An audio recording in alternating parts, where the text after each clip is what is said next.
అందరికీ praise the lord. ఎలా ఉన్నారు? బాగున్నారా? ఈరోజు ఒక పాట పాడి దేవుని మహిమపరుద్దాం. మొదటిగా,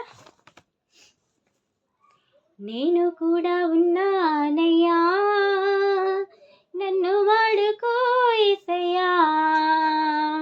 నేను కూడా ఉన్నానయ్యా, నన్ను వాడుకో యేసయ్యా. పనికిరాని పాత్రనని నన్ను పారవేయకు యేసయ్యా. పనికిరాని పాత్రనని నన్ను పారవేయకు యేసయ్యా.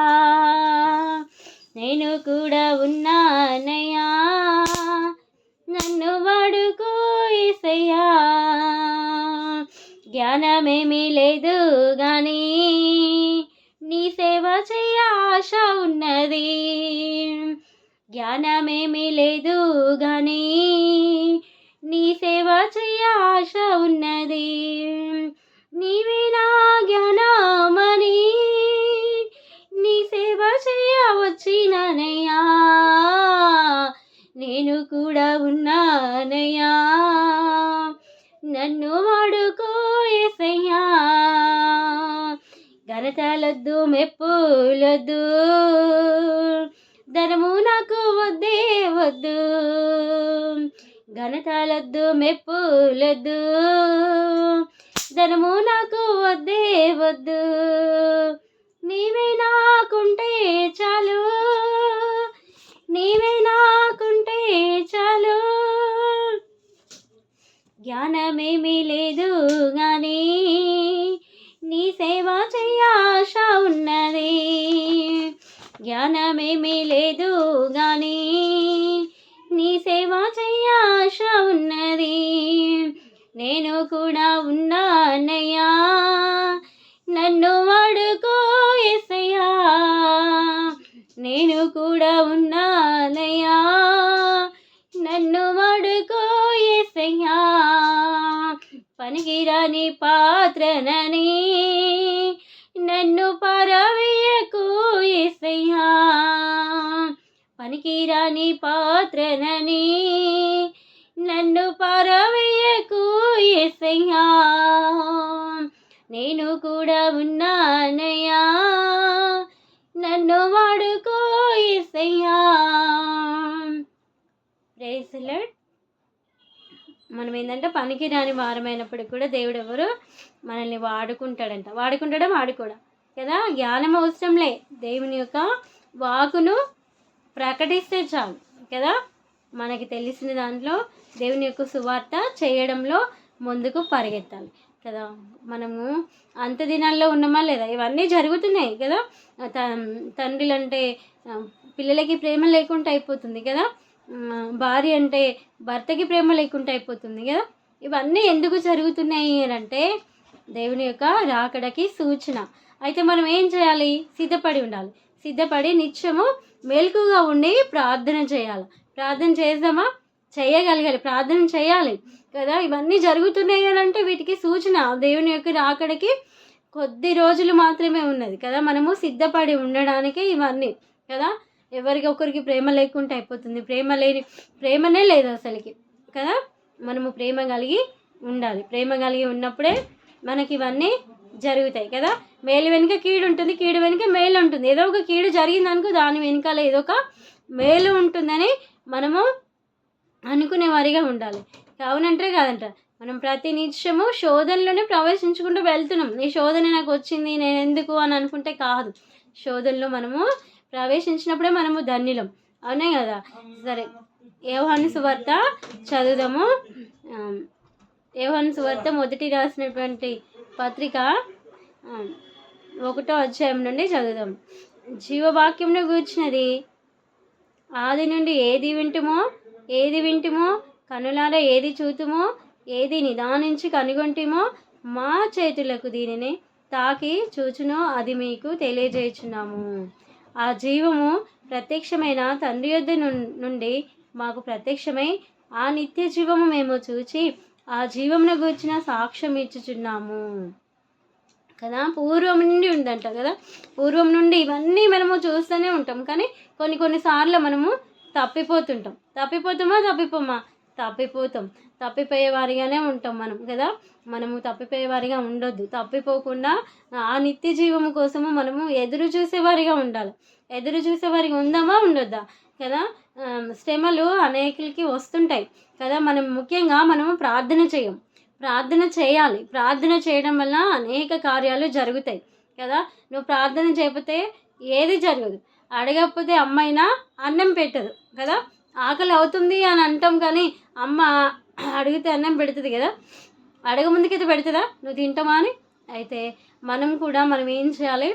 మనకున్న సమస్యలను బట్టి దేవుని ఎదుట ప్రార్థన చేయగలగాలి కదా. అడగాలి దేవుణ్ణి కదా. మన తండ్రి అయినా మన తల్లి అయినా కదా, తల్లిలా తండ్రిలా మనల్ని ప్రేమిస్తాడు. నిన్ను నన్ను ప్రేమించే దేవుడు కదా. ప్రేమించే దేవుని మనం ఏం చేయాలి? ఎప్పుడు అడుగుతూ ఉండాలి.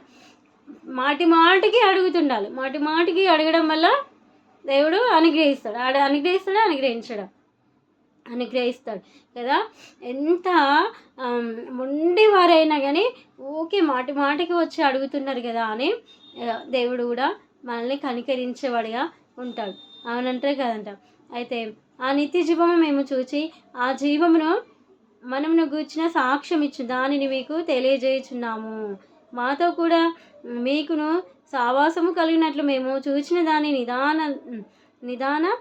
నిదానించి దానిని మీకు తెలియజేయుచున్నాము కదా. దేవుని యొక్క పరిచయంలో మనము సంపూర్ణంగా కదా, కొంచెం మనకు తెలిసిన దాంట్లో ఇతరులకి చెప్పగలగాలి కదా. చెప్పగలిగినప్పుడు మనం కూడా బ్లెస్ అవుతుంటాం కదా. ఈ రోజులలో చెప్పడానికి ఇబ్బంది పడుతుంటాం. మనకు అన్నీ తెలిసి ఉన్నప్పటికీ కూడా మనము చెప్పడానికి ఇబ్బంది పడుతుంటాం. కాదు, నీకు తెలిసినది ఏది చూస్తున్నామో, ఏది వింటున్నామో, దేన్ని దేవుడు బయలుపరుస్తున్నాడో అది నువ్వు చెప్పగలగాలి కదా. బైబిల్ చదువుతుంటుంటే వీటిలో ఉన్న మర్మాలు దేవుడు బయలుపరుస్తుంటాడు. బయలుపరిచినప్పుడు దేవుడు గొప్ప కార్యం చేస్తాడు. అవునా? దాన్ని వినాలా, గ్రహించుకున్నటువంటి జ్ఞానం ఈ ప్రభువా అనాలి. అది ఎట్లు బయలుపరచాలో, ఎట్లు చెప్పగలగాలో, ఎట్లు బోధించగలగాలో ఆ జ్ఞానం కూడా ఇవ్వమని అడగాలి దేవుణ్ణి. అన్నీ దేవుడు మనకి ఇస్తాడు కానీ మనం దేన్ని మనము వాడుకోలేము కొన్నిసార్లు. అవునంటే కాదంటారు. అయితే మనము దేవునితో సావాసం చేసేవారిగా ఉండాలి. ప్రార్థన చేసేవారిగా ఉండాలి కదా. మనం ఏది వింటున్నామో, ఏం చేస్తున్నామో అదన్నీ దేవుడికి తెలుసు కదా. మనం కూడా ఇతరులకి సువార్త చేయగలగాలి, ప్రకటించగలగాలి. అవునా కదా. మనం ప్రకటించే వారిగానే ఉండాలి. మనము సావాసం అయితే తండ్రితో కూడా, ఆయన కుమారుడైన యేసుక్రీస్తుతో కూడా ఉన్నది. అవునా? సంతోషము సంపూర్ణమగుటకై మీకేమి సంగతులు రాయిచున్నాము కదా. క్రీస్తుతో కూడా మనం ఏం చేయాలంట? యేసుక్రీస్తుతో కూడా ఉన్నది. మన సంతోషము సంపూర్ణమవుతుందంట కదా. దేవునితో ఉన్నప్పుడు మన సంతోషము సంపూర్ణంగా అవుతుంది. మనం దేవునితో లేకపోతే, ఇతరులతో ఉంటే, అన్యులతో సావాసం చేస్తే కదా ఉంటుందా సంతోషం? లేదు. మనం దేవునితో సావాసం చేసినప్పుడే మనకి సంతోషం అనేది ఉంటుంది. ఎక్కడ దొరకదు సంతోషము. నువ్వు ఎక్కడ వెళ్ళు, కొంతమంది ఊటికని కదా, యాత్రలకని కదా ఊరు వదిలేసి వెళ్తుంటారు కదా. అక్కడ మనశ్శాంతి దొరకడానికి కోసం వెళ్తుంటారు. కానీ మనం ఏం చేస్తాము? కానీ ప్రార్థన చేస్తుంటాం. ప్రార్థన చేసినప్పుడు మనకి మనశ్శాంతి ఉంటుంది. మనకున్న బరువు బాధ్యతలన్నీ దిగిపోతుంటాయి. నువ్వు ఎక్కడికి పరిగెత్తిన అవసరం లే. నువ్వు ఉన్న చోటనే ప్రార్థన చేయి. ప్రార్థన చేసినప్పుడు నీకు మనశ్శాంతి అనేది దేవుడే నీకు అనుగ్రహిస్తాడు. అవునంటే కదంటారు. మనమైతే అంతే, ఎక్కడికి పరిగెత్తొద్దు. పరిగెత్తడం కంటే ఉన్న చోటనే నువ్వు ప్రార్థన చేయి. ప్రార్థన చేసే శక్తి దేవుడు నీకు ఇచ్చినప్పుడు నువ్వు ఎందుకు పరిగెత్తొద్దు. పరిగెత్తకుండా అక్కడ సమాధానం దొరుకుతుంది, ఇక్కడ వెళ్తే నిమ్మలంగా ఉంటామేమో, అక్కడ వెళ్తే ఎటు వచ్చినా మళ్ళీ నువ్వు ఇంటికి రావాల్సిందే కదా.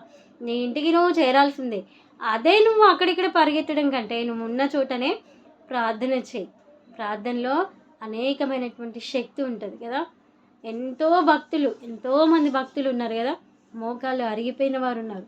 ప్రార్థన చేసి శక్తిని పొందుకునే వాళ్ళు ఉన్నారు కదా. మనమైతే ఏమి చేయం, ఉన్న చోటనే కావాలనుకుంటాం. కాదు, నువ్వు ప్రార్థన చేయి. ప్రార్థన చేసినప్పుడే దేవుడు నీకు కార్యం చేస్తాడు. ప్రార్థన చేయకపోతే ఏది జరగదు కదా. నీకు రేపు ఏదో ఒక సమస్య వచ్చి పడింది అని అంటే ఆ సమస్య కోసం నువ్వు ఈరోజే సిద్ధపడి ఉండాలి. ఈరోజు నువ్వు ప్రార్థన చేయి, వారు నీ దరిదాపులో కూడా రారు. అవునంటే కాదంటారా. మనము ప్రార్థన చేసేవారిగా దేవుని కూడా కొన్ని అడుగుతూ ఉండాలి. కదా. ప్రార్థనలో శక్తి నాకు కావాలి కదా, విడుదల కావాలి, మాకున్న సమస్యల నుంచి విడుదల కావాలి అని అడగాలి. నువ్వు ఇరుగు పొరుగు వారికి అమ్మలక్కలకి చెప్పాల్సిన అవసరం లే. నీ సమస్య కోసం దేవుని దగ్గర చెప్పు. దేవుడు ఎక్కడున్నాడండి? దేవునికి ఎట్లా చెప్తాము? దేవుడు ఎక్కడున్నాడు అని అంటే నీ ప్రార్థన గదిలో ఉంటాడు, నీ హృదయంలో ఉంటాడు. దేవుడు ఎక్కడుంటాడు? ఇక్కడ మన హృదయంలో ఉంటాడు. నువ్వు ప్రార్థన చేసినప్పుడల్లా నీ పక్కకు వచ్చి ఉంటాడు. అవునా? అయితే మనం కూడా ప్రార్థన చేసేవారిగానే ఉండాలి. అవునంటారు కదంటారు. ఎక్కడ కనిపిస్తాడు దేవుడు? కనిపించాడు. దేవుడు కనిపించేవాడైతే మాట్లాడతాడు కదా, ఈ సమస్య రేపే తీరిపోతుంది కదా అని అనుకుంటాం. తాగిన సమయంలో నీకు హెచ్చిస్తాడు. అప్పుడే కావాలంటే నువ్వు దేవుడు నువ్వుకు అడుగుతావా? అడగలేవు. అడుగుతారా? అడగలేరు. మీరు కొంచెం అన్నం ఎక్కువైతేనే కడుపు నిండా తిని పడుకుంటాము, దేవునికి ప్రార్థన చేయకుండా పడుకుంటాము. నీకు ఆయుసం ఉంటేనే, నీకు ఏదైనా సమస్య ఉంటేనే నువ్వు దేవుణ్ణి అడగగలుగుతావు. అందుకే నీకు ఈ ముళ్ళు పెట్టి ఉంటాడు దేవుడు కదా. అందుని బట్టి దేవుని నామానికి మహిమ. మనము దేవునికి ఎప్పుడు తన స్నేహితుడిగా, దేవుడు ఎవరంటే మనకు ఒక స్నేహితుడే ఉంటాడు, స్నేహితుడిగా మనకి పక్కనే ఉంటాడు. అందుని బట్టి దేవుని నామానికి మహిమ. ఏం వింటిమో, ఏం చూస్తామో, ఏది ఆది నుండి ఏది ఉన్నదో వాటిని మాత్రమే మనము సిద్ధపడి ఇతరులకి చెప్పేవారిగా ఉండగలిగాం. అవునంటారా కాదంటారా? ఈ కొద్ది మాటలు దేవుడు దీవించును గాక. ప్రార్థన చేసుకుందాం. పరిశుద్ధుడా, ప్రేమ, కృప, కనికరింగిన ప్రియ పరలోకం తండ్రి, నిఘనమైన శ్రేష్టమైన ఉన్నతమైన నామని బట్టి ప్రభా స్తోత్రాలు, వందనాలు. ఇంతవరకు ప్రభా అయ్యా మీరు మమ్మల్ని కాచి కాపాడి శుభ శుక్రవారం దినలో ప్రభా గొప్ప కార్యాన్ని మీరు చేసినందుకే నీకు స్తోత్రాలు. అన్నిటికంటే ముఖ్యంగా అయ్యా మీరు తండ్రిగా ఈ దినము ఈ క్షణము బ్రతికి ఉన్నాము అని అంటేనే ప్రభా కేవలం నీ కృపనే ప్రభా. అయ్యా సజ్జులే ప్రభా నేను ఆరాధించేది తండ్రి, మన్నైతే నేను స్తుతించలేదు ప్రభా.